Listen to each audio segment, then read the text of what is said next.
But there's a third kind of enemy, and that's the most dangerous kind of enemy. Why are these so dangerous? Because Allah in the earliest revelations, warned our messenger about this third category. Watch out for these people. Why? Because they will come to you as a friend. They won't come to you as an enemy. They'll come shaking your hand. They'll come tell you, we feel bad for what's going on. I actually want you to be safe. I don't want this to happen. I'm on your side here. Allah says, فَلَا تُطِعِ الْمُكَذِّبِينَ. Don't fall under the influence. Ita'ah is not just obedience. Ita'ah, many translations say, don't obey those, the beliers. But ita'ah in Arabic is not just obedience. Taw' in Arabic actually means to incline towards something. Al-mayl ila shay.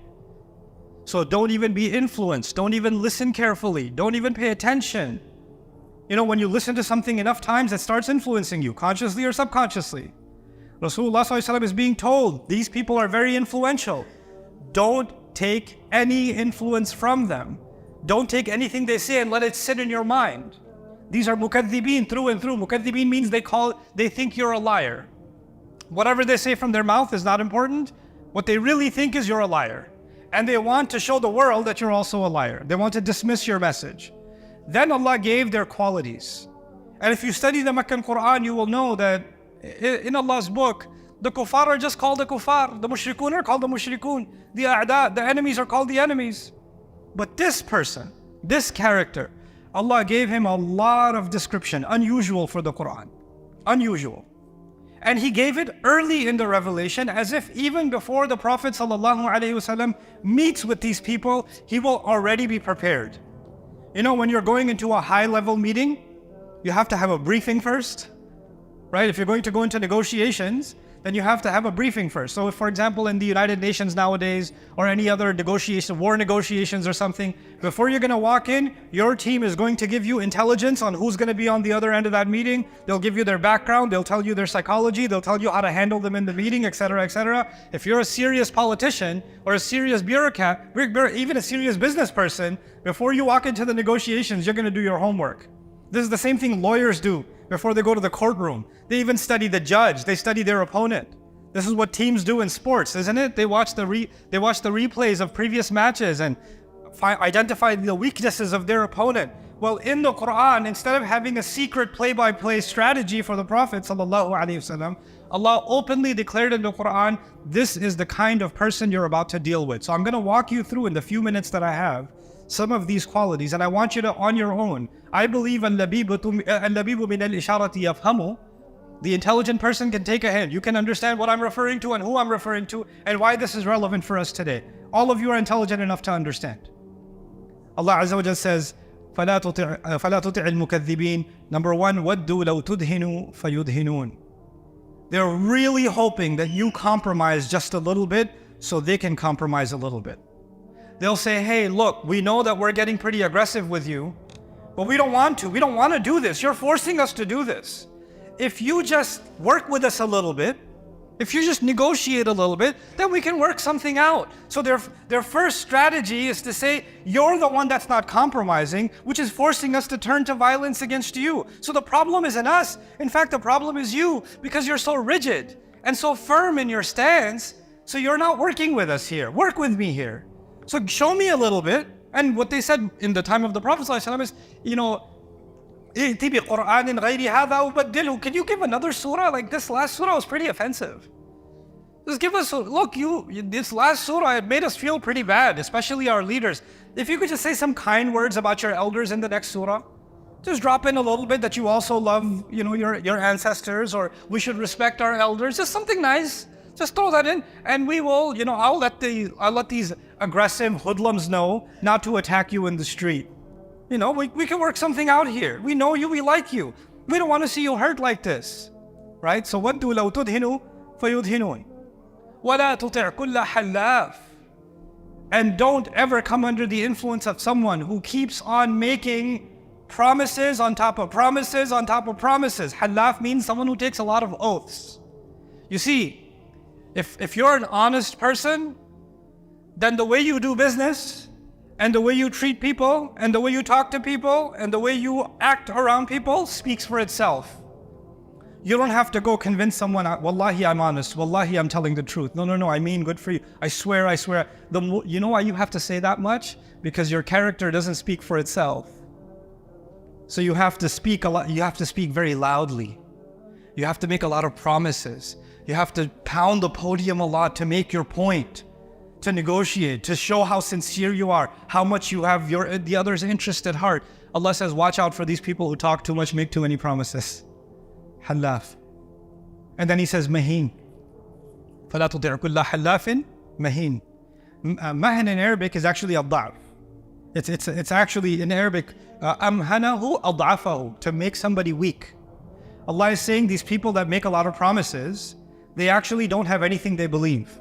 They're weak in their beliefs. So they come to you and they make these promises because right now, this is strategically the best thing for them. Tomorrow, when the strategy changes, they will drop you like yesterday's trash and make promises to somebody else. The day after, they're going to make promises to somebody else. They're not holding on to something that binds them to a character, to principles, to ideals. It's not like that. And you could say, no. But these nations, the Quraysh, they had a culture for several thousand years. They had tribal values. They were holding on to those values. It isn't true. They hold on to those values until those values start costing them something. Until then, they're proud of their values until they don't like those values work against them. You see, what happens with Quraysh is you will never see somebody attacked in Makkah. They have a rule. This is haraman aminan. This is a rule. The only time they're willing to break that rule is with Muslims. Anybody can come from anywhere in the region and go make tawaf to any idol, say whatever they want, drink whatever they want to do. No violence will happen inside Makkah. Except with believers. It's the only exception. You'll find people that say we believe in freedom of speech. We believe in freedom of expression. These are our values. We hold on to them for life. We have the right to protest, the right to declare, the right to debate, freedom of religion. Until it costs a little bit too much politically. It costs a little bit, it's looking bad for PR. Now we need to, we believe in it, but there's some amendments that need to be made here. So you see why this is important. They'll make lots of promises, but they have nothing that they truly believe in. Nothing. We'll see there is something they truly believe in is coming. Allah will tell us Himself where their religion is, what their religion is. But that's at the end. He says, فَلَا تُطِعْ كُلَّ حَلَّافٍ مَهِينٍ. He doesn't stop there. So they come to you, they make you all these promises. They come to you with no true conviction of their own, just to get you from your, they want you to be like themselves. They don't really believe in anything. They would love the same for you. They want to compromise and negotiate and change sides. You could be somebody who's a hardcore Republican, but the private meetings are happening with the Democrats and they're making deals. You could be a hardcore Democrat, in the back you're making deals with the Republicans. It's all good. You're speaking about the best interest of the public, and in the back you're just speaking to the lobbyists and making sajda to them. Right? That's the reality. So they're hoping that they think you're just like them, a crook like them. So they think you'll negotiate, you'll play ball like they play ball. But Allah even told His Messenger sallallahu alaihi wasallam, the reason you can never work with these people, you can never play this game, is because before all of this, what did Allah say about His Messenger alayhi salatu wasalam in Surah Al-Qalam? He said, وَإِنَّكَ لَعَلَى خُلُقٍ عَظِيمٍ. You are committed to a great character. You don't compromise. You have principles. You don't budge. Okay, so this is how they are with you when they speak to you. What do they do behind your back after they're done making promises to you and offering you safety? They leave Hammaz. Now they start spreading slander against you, attacks against you. Hams in Arabic is actually when the arrow pierces the skin and gets inside and gets hooked inside. And when you're trying to pull the arrow out, it rips the skin. The idea of many of you know the surah, وَيْلٌ لِكُلِّ هُمَزَةٍ لُمَزَةٍ, right? And the hamazat is shaitan, for example. A hamiz is someone, or a hammaz is someone who knows exactly what kind of attack to make behind someone's back that will have an effect. So what did they do in the case of the Prophet ﷺ? Somebody likes the messenger, even though before the messenger ﷺ declared risala, before he declared he's a messenger, for 40 years he was a citizen of Makkah, a good citizen of Makkah. So people know him in business, people know him in family, people know him as a friend. That's how they know him. Now you want to make people think bad of him. It's not going to work. The insane thing didn't work, right? That accusation didn't work. The possessed by jinn accusation didn't work. So you now come, because he's not compromising, you need to give him a bad reputation in Makkah. So you go to somebody and say, you know, Muhammad is a real problem. They don't say sallallahu alaihi wasallam, we do. He's a real problem. Why is he a problem? He's such a good man. What do you mean he's a problem? You know, and you know this guy, the one you're talking to, he believes in family values, you know. So you go to him and say, you know what Muhammad's problem is? He's breaking families. What? Muhammad's breaking families? Yeah. Father is turning against son. Husband is turning against wife. Wife against husband. People are rebelling in their families. He's destroying families. You don't know that? He's a real threat to family values. Oh, that's not good. So he knows exactly what to say to this guy. He goes to somebody else who's a capitalist. You know, Muhammad is really bad for business.